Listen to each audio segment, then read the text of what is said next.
Welcome to HortTube. My name is Jim Putnam. This is Obsession Nandinas from the Southern Living Plant Collection in 2 minutes.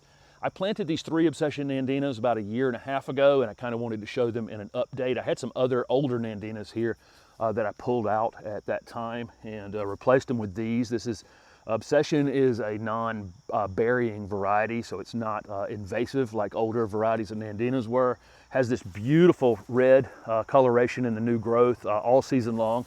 These are evergreen, super industrial plants. These will reach 3 to 4 feet in height, 3 to 4 feet in width, something like that. Can be maintained even smaller than that. I would maintain them about the height of my AC unit over here. That's kind of the point of them. They're on a west wall here. The more sun you get on them, the more coloration. This spot kind of cooks. I've got some trees here that are blocking the sun by mid-afternoon, so I'm not quite getting as much color as I would if I had them in all-day sun. But this is a plant that you can put on the hottest side of your foundation, which is typically hard to find a place, hard to find things for, and just let it cook. And the more it cooks, the more color it gets. These are salt tolerant, so people in coastal areas can grow these no problem.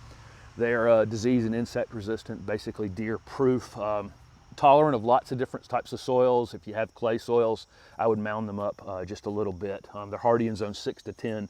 Lots of people watching me can grow this plant. But look at this. I get this color on it. I've done no maintenance to these in 1.5 years. And what are they now? Probably 1.5 feet, maybe 2 feet tall, maybe 2 feet wide at this point. Fertilized them in the late winter with some sort of slow release fertilizer. They're really never going to have to be pruned. Maybe once every 3 or 4 years, once they're mature, you can go in here and prune them. Super easy to prune. They typically only have 3 or 4 upright branches on them to prune off, and that takes out the whole top of the plant.